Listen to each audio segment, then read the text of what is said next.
The weight of water. The drainage problem had existed for 3 years before Solomon Adeyemi moved in, and for 2 years before Brenda Caldwell decided it was not her problem to solve.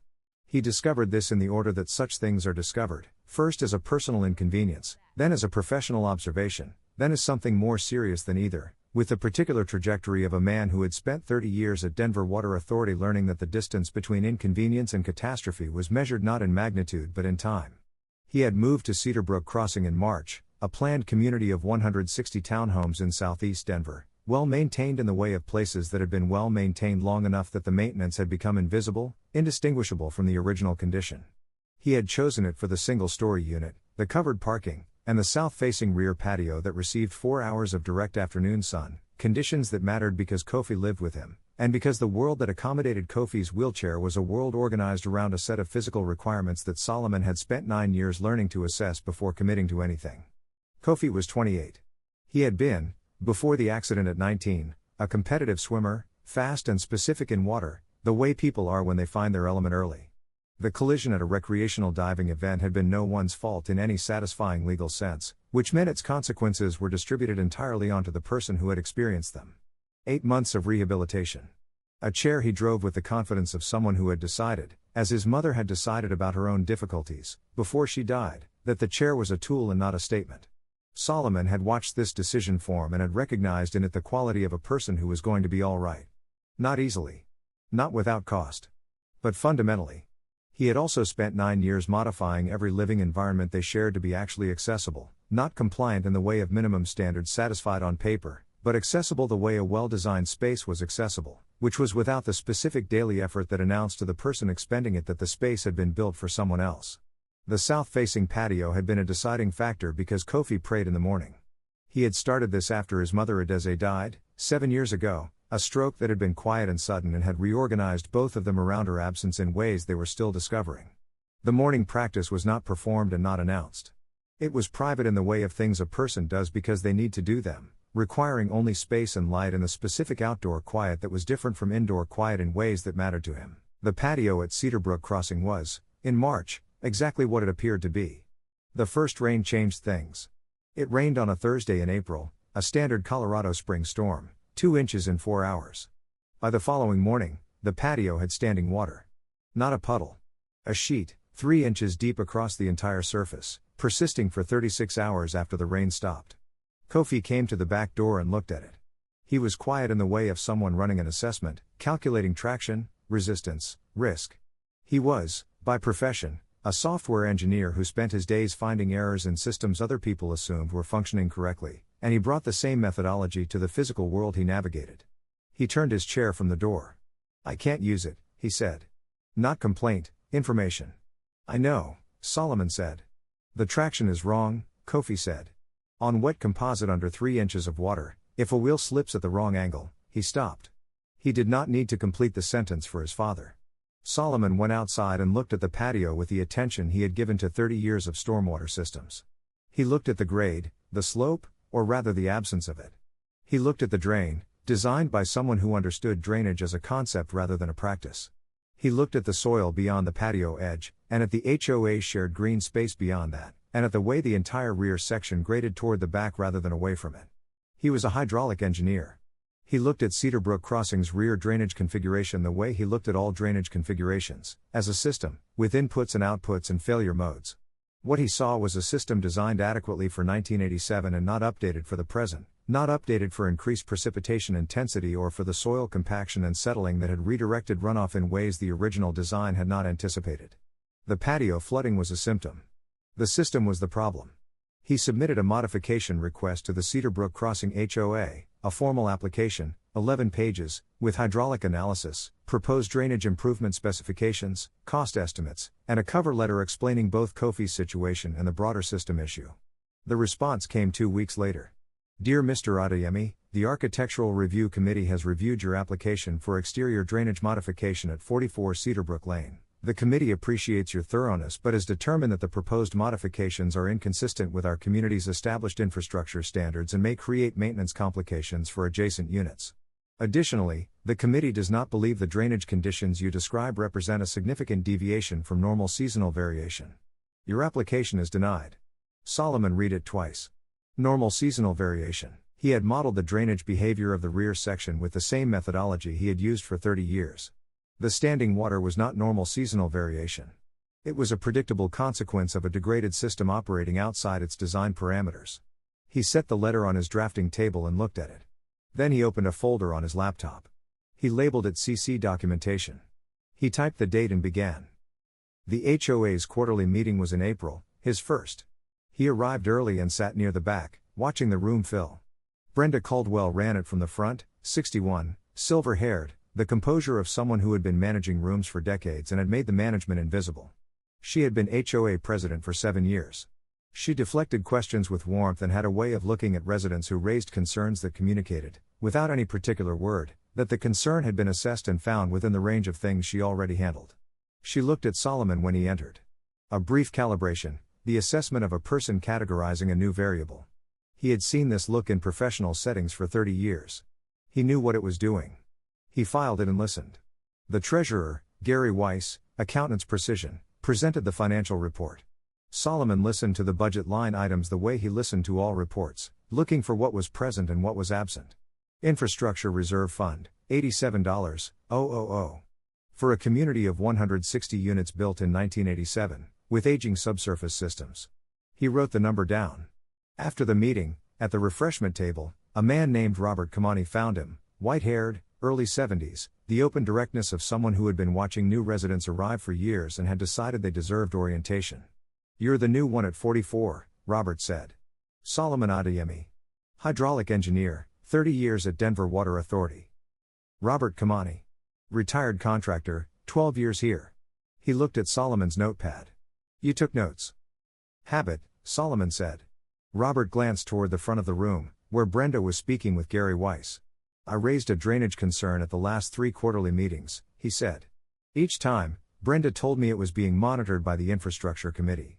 He paused. "I've never been told who's on the Infrastructure Committee." "I submitted a drainage modification application last month," Solomon said. "They called it normal seasonal variation." Robert looked at him. "You're an engineer." "I am," Solomon said. Robert was quiet for a moment. "At the last meeting, I asked for the Infrastructure Committee's assessment reports. Brenda said they were board-level documents not appropriate for general distribution." He met Solomon's eyes. "I've been here 12 years. I know what this neighborhood looked like when I moved in and I know what it looks like now. The rear drainage has been getting worse for 3 years. That's not seasonal variation." Solomon added Robert Kamani to a new subfolder, Community Witnesses. 3 weeks later, he submitted a formal written request for the HOA's infrastructure assessment records.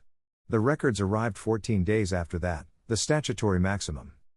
He sat at his drafting table with the documents and read them the way he read all documents, completely, sequentially, registering every figure. There was an engineering assessment. Conducted 2 years ago, by a licensed civil engineer. Thorough. It found the rear drainage system serving the south quadrant at 34% of design capacity, sediment accumulation, root intrusion, surface grade alteration. It recommended remediation at an estimated cost of $280,000. It noted, in the careful language civil engineers used when they needed the reader to understand severity without overstating it, that continued deferral would result in progressively worsening surface flooding and, under intense precipitation conditions, potential structural damage to adjacent units' foundation drainage systems. Dated 26 months ago. Infrastructure Reserve, $87,000. No remediation. No community notification. No vote. No communication to residents about the findings. He sat with this for a long time. He called Dorothy Chen, a name Robert had given him, a woman who had lived in Cedarbrook Crossing for 8 years and who had, Robert said, been asking questions about the HOA finances for longer than anyone else. Dorothy was 64, Chinese American, a retired forensic accountant. She answered on the second ring and said, "Come over Thursday. I've been waiting for someone to call about the financials." She had been watching the HOA's financial pattern for 3 years, selective underfunding in specific categories while maintaining visible common areas. She had the pattern but had not yet found the mechanism that explained it. "I've been looking at the reserve fund and the maintenance allocations," she told him over tea. "The underfunding is consistent and specific to subsurface infrastructure. Rear drainage, foundation systems, utility conduits. Everything underground." "Everything invisible," Solomon said. Everything that doesn't affect how the community looks to someone driving through, Dorothy said. But I haven't been able to establish why. Incompetence would produce random underfunding. This is systematic. I think I have the mechanism, Solomon said. He laid out the engineering assessment, the $87,000 reserve, the 3 units that had sold in the past 18 months, deed records Dorothy had pulled from the county assessor, all in the South Quadrant, all below market, all transferred to an LLC called Cedarbrook Capital Holdings. Dorothy looked at the deed records. I found those sales, she said. I haven't been able to identify the buyer. Cedarbrook Capital Holdings, Solomon said. I looked it up. The registered agent is a law firm.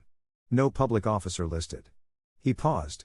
But I found a press release from 14 months ago, Meridian Residential Partners, a private equity firm, announcing interest in value-add acquisition opportunities in the Denver suburban multifamily sector. They named Cedarbrook Crossing specifically. Dorothy looked at him steadily. Value-add acquisition. Which means they buy at a depressed price and renovate to luxury rental. Which means they need the current residents gone, Solomon said. And they need the acquisition price to reflect the infrastructure liability rather than the community's potential value. So you suppress the values, Dorothy said. You deny improvement applications. You let the infrastructure degrade. You let residents get frustrated and sell. She looked at the deed records. To Cedarbrook Capital Holdings.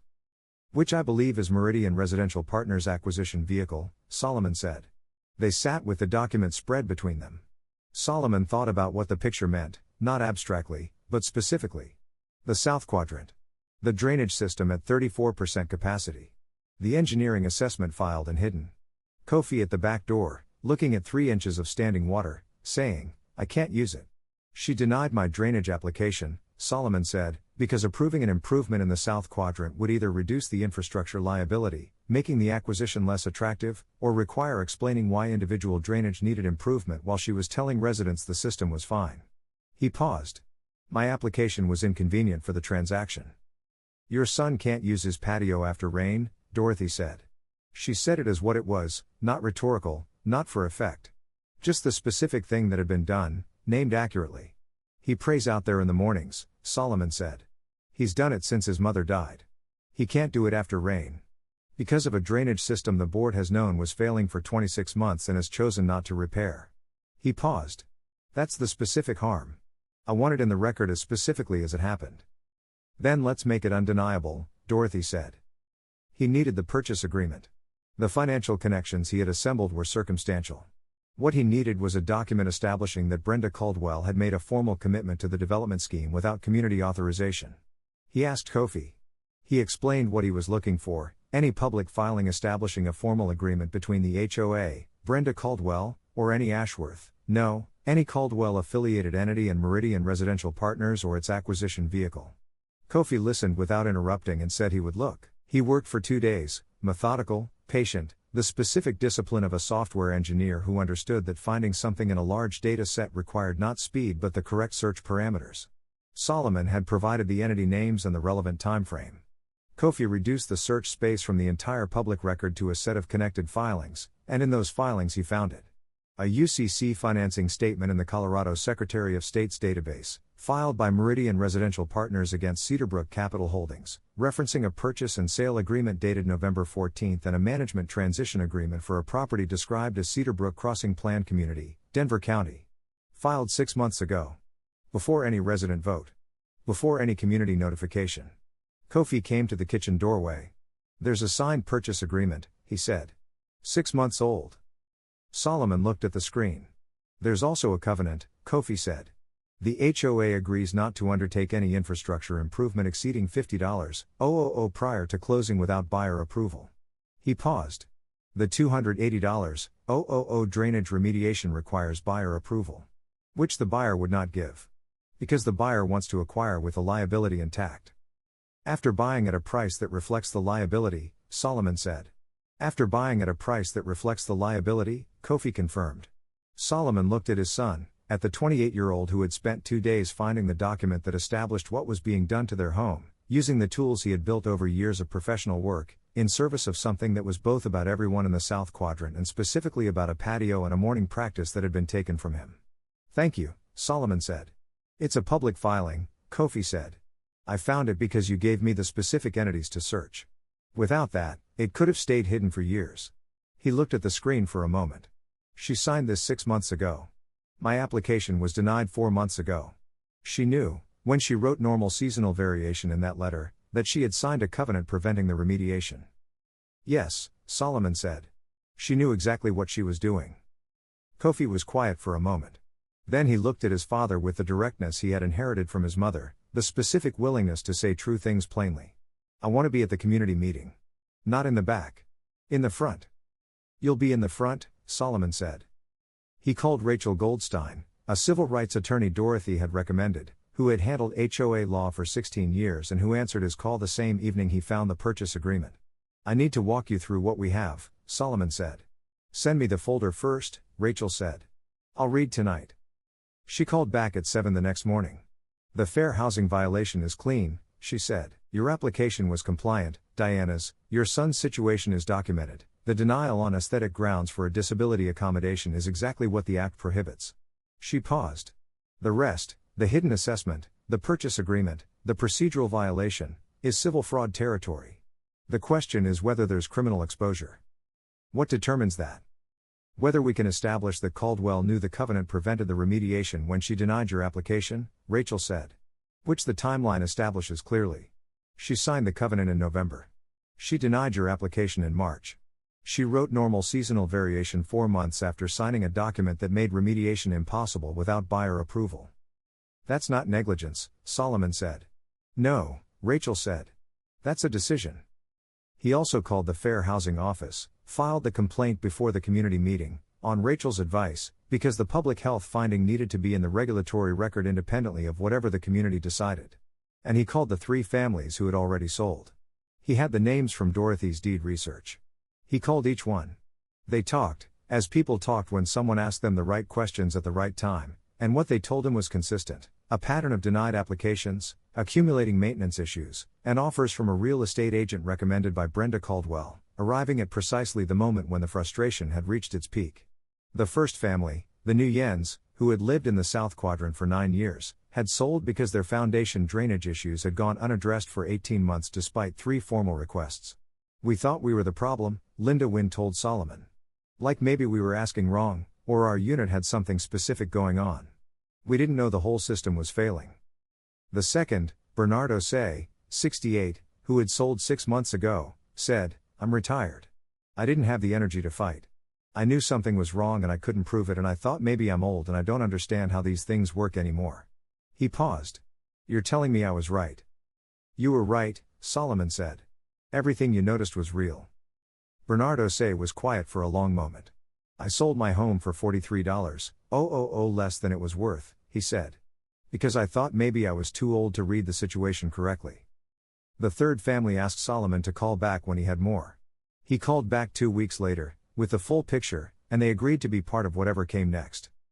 Brenda Caldwell came to his door on a Tuesday afternoon, not at his request. She was pleasant, as she always was. Pleasant the way a maintained surface was pleasant, presenting one condition while something else operated underneath. Mr. Adeyemi, she said, I wanted to follow up on your drainage application personally. I understand it's a significant concern. It is, Solomon said. Please come in. Kofi was in the kitchen when they entered, at the table with his laptop, which was where he worked in the afternoons. He looked up at Brenda Caldwell with the specific attention of a person who had spent 2 days finding the document that explained what she had done. Brenda looked at Kofi. Something moved in her expression, a brief, automatic recalibration, the adjustment of a person who has encountered a variable they had not fully incorporated into their model of the situation. This is my son Kofi, Solomon said. Of course, Brenda said, with the warmth of someone who understood that warmth was required and produced it accordingly.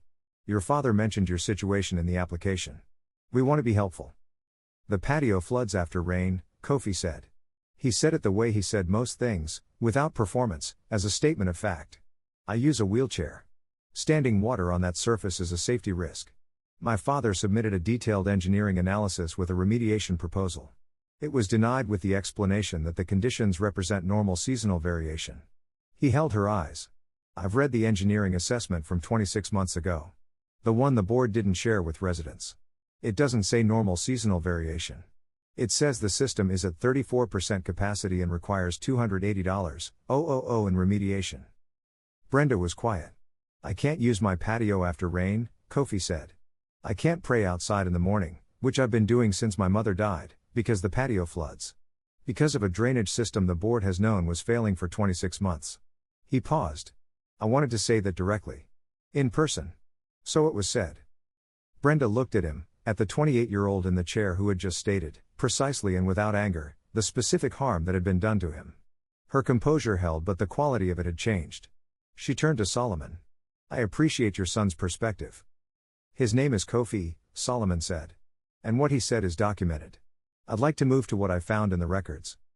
He presented it across the kitchen table, the engineering assessment, the financial records, Dorothy's deed research, the UCC filing. He presented it the way he presented all findings, in sequence, with the methodology visible, letting the information establish its own weight. When he reached the purchase agreement and the covenant, Brenda's composure was holding, but something beneath it had changed its structure. The covenant prevents remediation exceeding $50,000 without buyer approval, Solomon said. You signed it in November. You denied my application in March. You wrote in that denial letter that the drainage conditions represent normal seasonal variation. He looked at her. You wrote that 4 months after signing a document that made the remediation impossible without the buyer's permission. Community governance involves considerations. Has the board voted to authorize a purchase agreement? Solomon said. Under the Colorado Common Interest Ownership Act, any binding agreement regarding community assets requires a 2/3 membership vote. The filing date on the UCC statement is November 14. The last membership vote before that date was in September, on the annual budget. The purchase agreement was not on that agenda. A pause. The longest yet.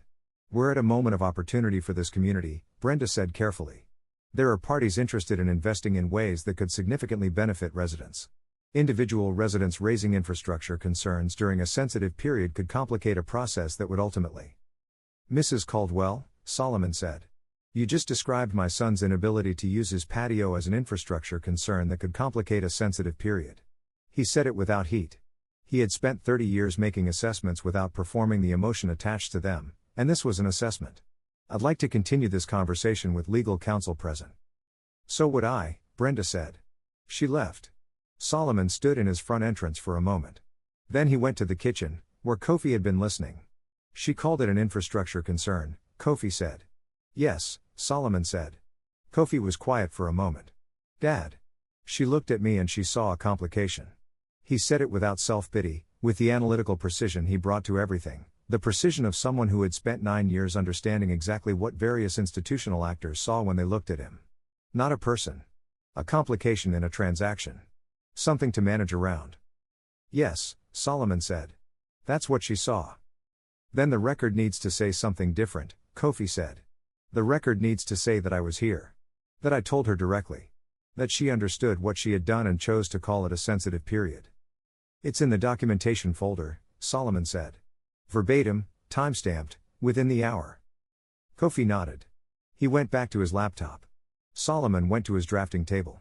They worked in their respective rooms until dinner, the two of them doing what they had learned to do, using the tools available, building the record that said what had happened, in the language that outlasted the people who preferred it not be said. He attended the next quarterly HOA board meeting, the one held 3 weeks after Brenda's visit, while the documentation folder was being assembled and the community meeting was being organized. He sat in the third row with his notepad and said nothing for the first 40 minutes. He observed. He added to his notes. At the 40-minute mark, during a discussion about the proposed landscaping budget, Solomon raised his hand. Brenda acknowledged him. I have a question about the infrastructure reserve allocation, he said. The current reserve is $87,000. The engineering assessment from 26 months ago recommended $280,000 in remediation. I'd like to understand the board's plan for addressing the gap. The room turned to Brenda. The board is actively monitoring the infrastructure situation, Brenda said. We have plans in development. I'm a hydraulic engineer, Solomon said. 30 years at Denver Water Authority. I've reviewed the engineering assessment in detail. Actively monitoring a system at 34% capacity that was assessed as requiring immediate remediation 26 months ago is not a plan. It's a deferral. He paused. I'd like the board to explain why remediation has been deferred, and what the plan is for addressing a system the board's own engineer identified as requiring immediate attention. Brenda produced a patient smile. Mr. Adeyemi, we appreciate your technical expertise. But community governance involves considerations beyond any single engineering analysis. The board is in the best position to evaluate the full range of factors. With respect, a man named Gerald Park said from the fifth row, 50s, Korean American, an accountant who had lived in Cedarbrook Crossing for 7 years, Mr. Adeyemi seems to have identified something specific and documented. The board's response is that he doesn't understand the full picture. Can the board describe what the full picture is? Brenda's patient smile became slightly more fixed. The board operates with information that isn't always appropriate for general distribution. That's the second time in 2 meetings you've said something like that, Gerald Park said. I'm starting to wonder what we're not being told. A woman near the back raised her hand. Her name was Jennifer Moss, 41, white, a project manager who had lived in the community for 4 years. I want to support Mr. Adeyemi's question, she said. I've submitted 2 maintenance requests for foundation drainage issues in the past year. Both were acknowledged and neither was addressed. If the system is at 34% capacity, that explains a lot. She paused. I'd like to know why that information wasn't shared with residents. Brenda looked at the room, at residents who were paying attention in a way residents at this meeting usually did not pay attention. She produced the composure she always produced. But something in the room had shifted, and she could feel it, and Solomon could see that she could feel it. I'll prepare a comprehensive infrastructure update for the next quarterly meeting, she said. I'd like it before then, Solomon said. I'd like it in writing, within 10 days, under the records access provisions of the Colorado Common Interest Ownership Act. I'm submitting the formal request tonight. He wrote the request on a page of his notepad, signed it, and handed it to Gary Weiss at the end of the meeting. On the way out, a woman touched his arm, lightly, briefly. He turned. She was in her early 60s, South Asian, with the direct expression of someone who had decided to say something and was saying it. I've been here 9 years, she said. I watched them do the same thing to the New Yens and to Bernardo say. The maintenance requests that go nowhere. The offers that arrive at exactly the right moment. She paused. I'm Priya. I live at 52. She handed him a piece of paper with her phone number. Call me when you're ready to organize. He called her that evening. The community meeting was on a Thursday in October, at the Jefferson Park Recreation Center, off HOA property, at Dorothy's suggestion.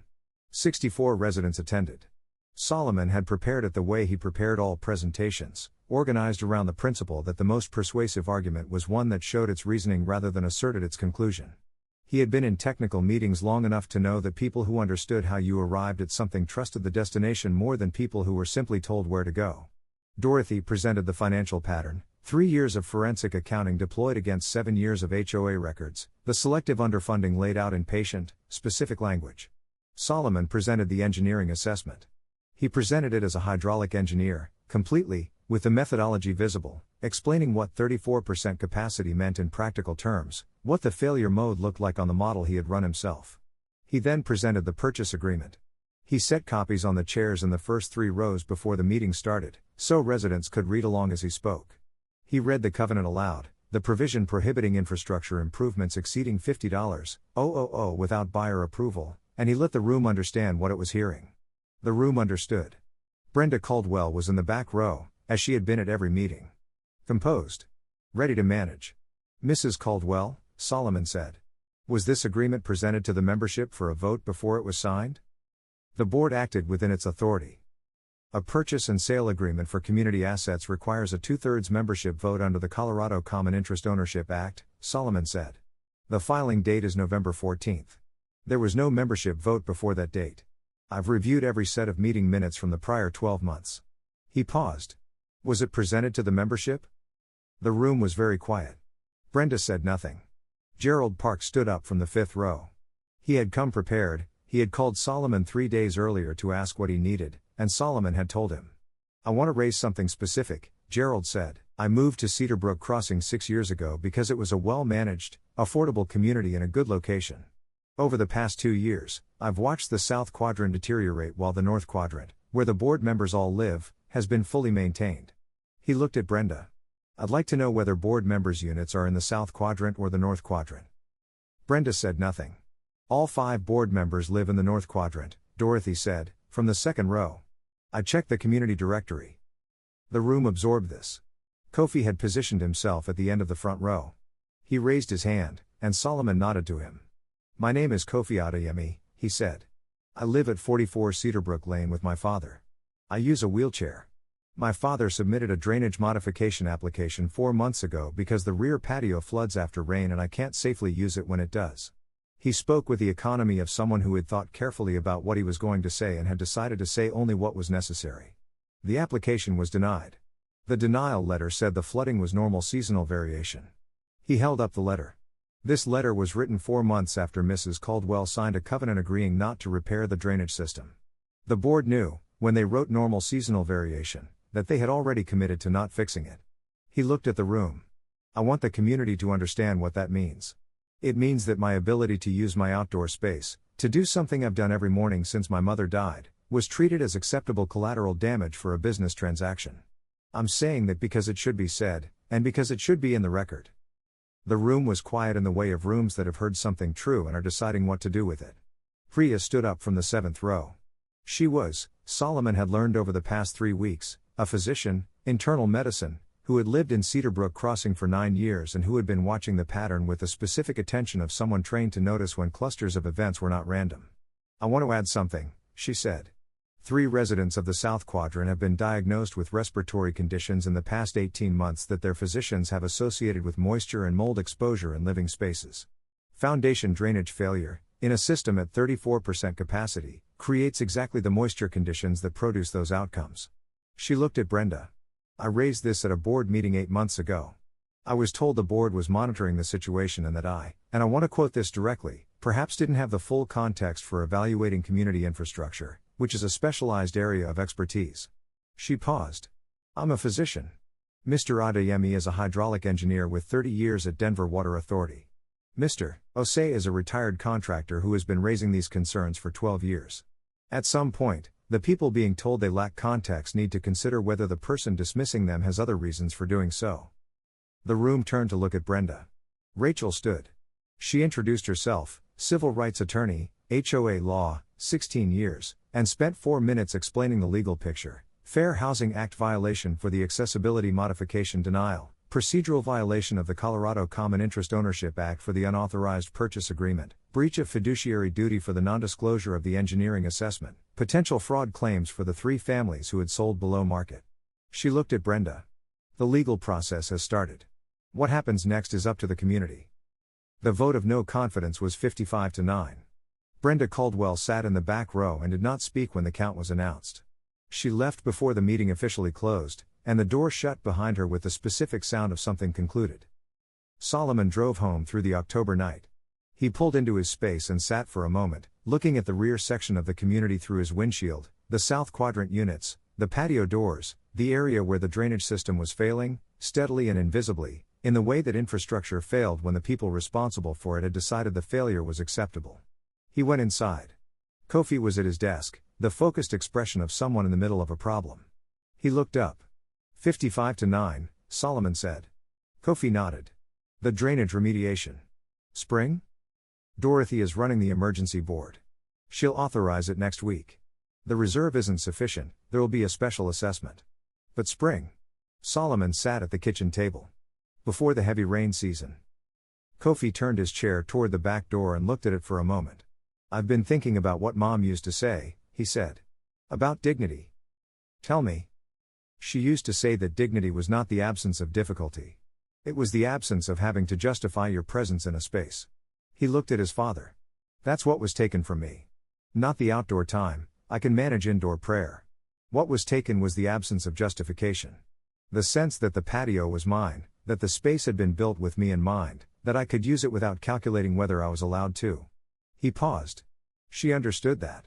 She talked about it because she experienced it, as a Nigerian woman in professional settings, as a patient in a healthcare system that wasn't built for her, as a person who spent her whole life in spaces that required her to justify herself. He looked at the door. She would have been here tonight. She would have been in the front row. She would have been running the meeting, Solomon said. Kofi smiled, brief and real, the smile of a specific memory recognized. She would have had notes, he said. Better notes than yours. Better notes than mine, Solomon agreed. They sat in the kitchen in the October night, not filling the silence, just occupying the same space in the way of people who had built something durable between them. Solomon thought about 30 years of water systems, the ones that worked and the ones that failed, and the work of understanding the difference. He thought about what it meant that the specific instrument chosen to harm his neighborhood had been his son's disability, his son's morning practice, his son's right to stand on his own patio without calculating the risk. Not with malice, he believed, not with specific hatred of Kofi's body or his chair. With the cold instrumentality of someone who had identified the most convenient denial available and had concluded that the convenience was worth the harm. That was, in its way, worse than malice. Malice at least acknowledged the person. This had not acknowledged him at all. She used my patio, Kofi said, as if reading the thought. She used the fact that I couldn't get through standing water to refuse a drainage improvement she'd agreed to prevent. She made a covenant with a developer and then wrote normal seasonal variation to a man asking why his son couldn't get outside.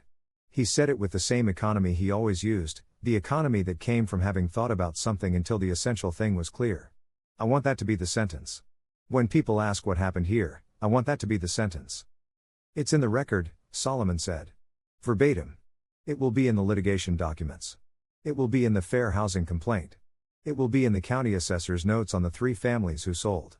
He looked at his son. The record says what happened. The record says who was here and what was done to them. That's what records are for. Is it enough? Kofi asked.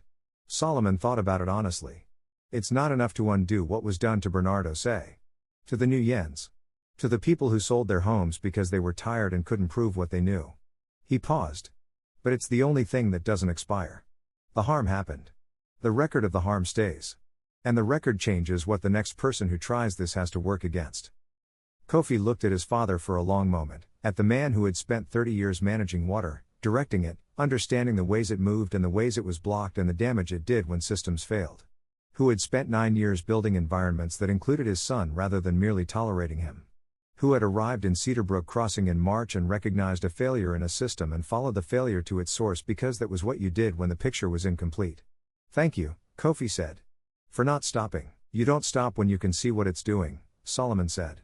That's the whole thing. You don't stop. In the morning, it had not rained. Kofi went outside through the back door, across the threshold Solomon had assessed before signing the lease, onto the patio that was still draining badly and would continue to drain badly until the spring remediation. The calculation was still there. The risk assessment, the traction consideration, the specific effort the space continued to demand. But the mechanism that had made the calculation permanent was gone. The board that had chosen to maintain a failure in service of a secret agreement had been replaced. The assessment was community knowledge. The agreement was voided. The 3 families who had sold had claims for the difference. Kofi prayed in the October morning light, the low, specific light of a Colorado autumn, the kind that came in at an angle and made ordinary surfaces seem considered. He was still for several minutes on the south-facing patio that received 4 hours of direct afternoon sun, which was why his father had chosen this unit. Solomon watched from the kitchen window, holding his tea, in the way of a father who had learned to recognize the specific value of ordinary mornings, the ones that arrived without incident, that did not require calculation, that simply were what they were supposed to be. The light moved. Kofi was still. Dignity is not the absence of difficulty, Adeze had said. It is the absence of having to justify your presence in a space. His son was outside. Everything was as it should be. The Cedarbrook Crossing HOA authorized drainage remediation in November. Work began in April. The engineering firm completed the South Quadrant system in 8 weeks, proper grade, full capacity, designed to current standards rather than the 1987 originals. The inspector signed off on a Thursday morning. Solomon attended. The drainage worked.